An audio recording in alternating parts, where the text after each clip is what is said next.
Saudara, kami ajak Anda untuk melihat informasi apa saja yang ada di Harian Kompas edisi 2 Agustus 2024. Kita lihat di halaman muka terdapat foto berita. Ini merupakan foto Presiden Joko Widodo bersama dengan Wakil Presiden Maruf Amin bersiap mengikuti acara Zikir Kebangsaan bersama 3.000 orang di halaman Istana Merdeka pada Kamis kemarin.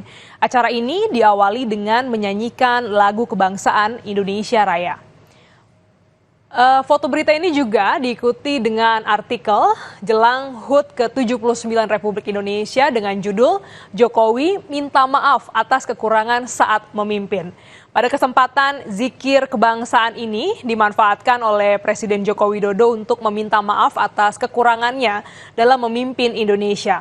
Presiden pun mengajak masyarakat agar saling menguatkan dalam menghadapi berbagai tantangan. Zikir kebangsaan ini menjadi pembuka dari rangkaian acara Bulan Kemerdekaan Republik Indonesia.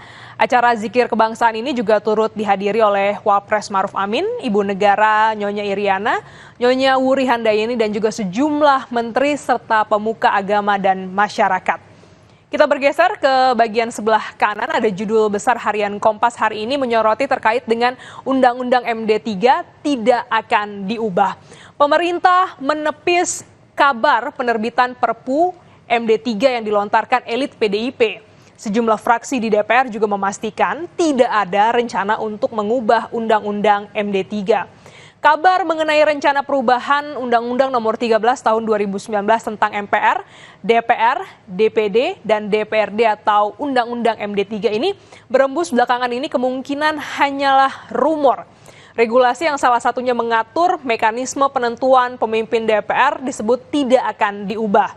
DPR periode 2024 hingga 2029 tetap akan dipimpin oleh partai politik peraih kursi terbanyak sebagai penghargaan terhadap suara rakyat.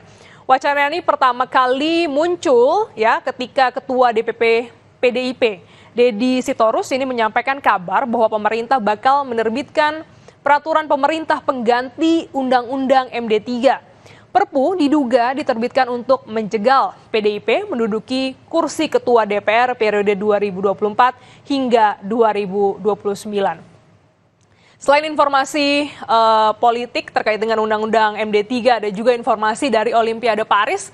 Ini sorotan terkait dengan cabang bulu tangkis, saudara. Fajar Rian tersandera bagai raksasa Atlas. Ganda putra bulu tangkis Indonesia Fajar Alfian Muhammad Rian Ardianto pulang dari Olimpiade Paris 2024 dengan tangan kosong. Dalam penampilan debut juga berpotensi ini menjadi yang terakhir kali di Olimpiade. Ini saudara dan juga sorotan lainnya di Harian Kompas 2 Agustus 2024 dapat Anda baca selengkapnya atau mengakses di kompas.id.